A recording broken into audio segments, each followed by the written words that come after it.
The tale opens with a young woman named Meliera peacefully enjoying a sandwich in the park. An elderly man approaches from his carriage and politely asks for a taste. She warmly agrees, revealing a picnic basket full of homemade dishes, and offers him one. After his first bite, his face lights up in delight, and he praises the flavor, asking which animal the meat came from. To his shock, Meliera calmly explains it's from a dark creature called a backhorn. Horrified, the old man spits it out in disgust, unable to believe such a refined lady could eat from dangerous beasts. But as he studies her, he recalls someone from memory. Meanwhile, Meliera feels pleased that he at least tried her cooking. To her, any monster could be transformed into a delicacy with the right preparation. Though few people ever give her cuisine a chance, she quietly wishes she could find someone who appreciates her passion. Elsewhere, a cloaked adventurer stands silently in a quiet meadow. Later that evening, nobles gather at a royal banquet hosted by the kingdom. Among the guests is Lady Meliera, who compliments the chefs while sampling dishes. When she turns for more food, her attendant, Talbot, interrupts, reminding her why they are there. Meliera suddenly recalls that she is attending Kingdom Langidas's autumn feast with the purpose of finding a husband, being the daughter of Count Marchelade. The memory of her stepmother Celia's stern warning that failure would send her to a convent school weighs heavily on her. Even her father had gently urged her to marry someone respectable. Yet, despite these pressures, she finds herself bored and unwanted as the nobles keep their distance. Discouraged, she slips away from the hall. Outside, she mingles with the knights, thinking perhaps she could meet someone there. Suddenly, chaos erupts as a monster appears. While the nobles scatter in fear, Meliera notices an elderly couple who have collapsed. She hurries to help, but the woman admits she cannot stand without her cane. Before Meliera can act, terror strikes. The same beast, a backhorn, looms behind her. Realizing it could harm the couple, she runs, drawing the monster away. Just as it prepares to crush her, a blade flashes and the monster's head falls. Standing before her is Duke Galbraith, a man whispered about for his frightening strength and bloody hunts. Meliera gazes at him in awe, recalling his infamous title, the Blood-Mad Duke. When he asks if she is afraid of him, she pauses. His ruthless reputation is undeniable, yet his striking face makes her heart flutter. She thanks him sincerely. Surprised by her composure, Galbraith asks if she is hurt. Though she insists she's fine, she notices a smear of blood on his cheek. Shyly, she warns him to wash it off, explaining the creature looked diseased and could spread infection. Meliera laments that the monster meat will likely go to waste due to poison, but quickly shifts her concern to the Duke's safety, like worried its tainted blood might seep into his skin. Impressed by her unusual knowledge of beasts, Galbraith studies her closely. Embarrassed, she apologizes for rambling. Instead of dismissing her, he hands her a vial of holy water, assuring her it will shield her from toxins. Hesitant but grateful, she accepts. When he notices bloodstains on her gown, Galbraith gently takes her hand and leads her away to change. Meliera insists she can simply wash her outfit, but Galbraith raises a brow, asking if she's truly fine walking around in beast blood. She calmly explains that butchering monsters is routine for her, so it doesn't bother her in the slightest. Intrigued by how casually she handles such dangerous creatures, he asks for her name. She finally introduces herself properly, thanking him for saving her life. At that, Galbraith chuckles, realizing she must be the infamous gluttonous lady, known for her obsession with monster cuisine. In this world, countless mutated plants and beasts exist, and their meat is usually toxic, leaving it inedible for most.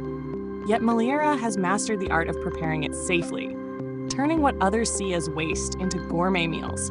She admits her true passion isn't the monster's magical powers, but simply the flavor of their meat.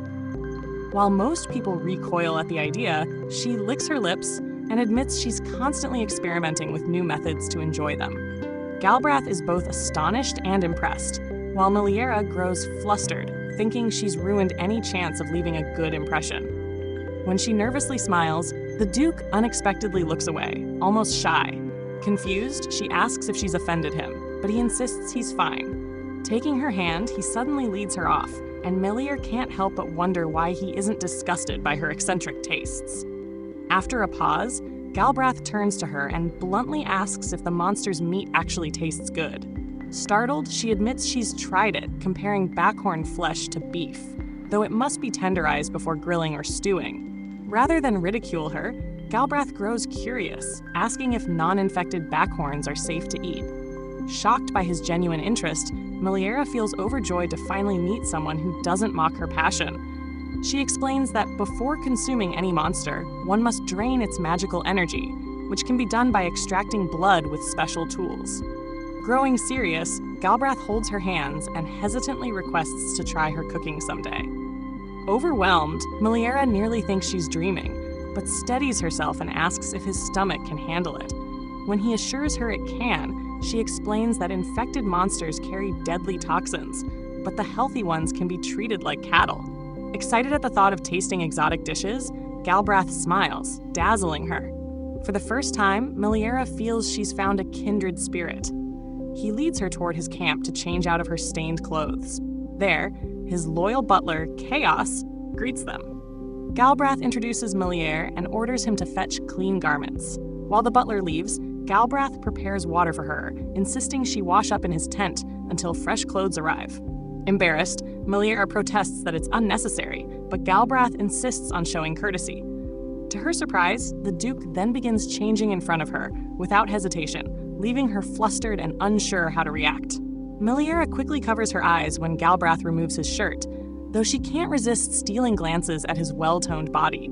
Flustered, she blurts out a compliment about his physique, which catches him off guard. He admits he trains daily, while she drifts into daydreams about how graceful his body must look in combat. Shaking the thoughts away, she steps toward the tub to wash. Curious, she asks if he might teach her to fight monsters, but Galbraith chuckles, telling her that such work is too dangerous and heavy for someone like her. He insists that she leave the dangerous battles to him. His protective words make Meliera blush, and Galbraith, embarrassed by his own gallantry, quickly changes the subject by asking if she'd like him to hunt a particular monster for her cooking. Her eyes sparkle with excitement as she imagines the countless exotic meats they could find in the forests. Galbraith smiles at her enthusiasm and even wipes a smudge from her face. In return, she shyly cleans his cheek as well, staring at him with growing admiration. Their moment is interrupted when Chaos suddenly enters, questioning why his master is half-dressed with a young lady.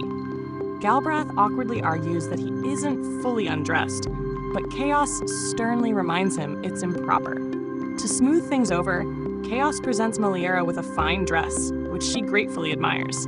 Galbraith mentions that it once belonged to royalty, but her attention shifts to the massive monster head he carries with ease, which oddly makes her swoon. The men around them exchange bewildered looks, wondering how a refined lady could be charmed by such savage strength. With Meliera dressed, Galbraith and Chaos escort her back to her carriage. She thanks them both sincerely, assuming this might be their last meeting. To her surprise, Galbraith promises to return with more monster meats for her to try, even joking about hunting a rare royal moodle. Meliera, amused and tempted, playfully suggests he bring it alive, since fresh meat tastes better. Though surprised by the request, Galbraith accepts, intrigued by the challenge. Watching his kind smile, she begins to question the dark rumors surrounding him, realizing nobles may have exaggerated his fearsome reputation. Before she leaves, she hands Galbraith a small basket filled with jerky made from a monster native to her father's lands. Curious, he tastes it immediately, delighting in its flavor despite Chaos's protests about its potential danger. Eventually, even Chaos samples it and admits it's delicious. Hearing their praise, Meliera's heart soars. She recalls how rejection once forced her to guard her feelings, but now, for the first time, she feels accepted. Overcome with emotion, she sheds tears of joy. When Galbraith notices, she quickly insists she's only sad to part ways. He reassures her, promising they'll see each other again. As her carriage departs, Galbraith waves after her, reminding her not to forget their promise.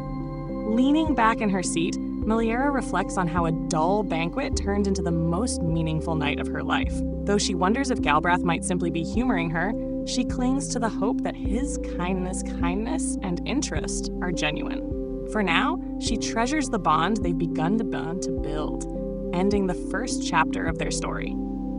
That concludes episode 1. Don't forget to subscribe so you don't miss episode 2 and the next part of their adventure.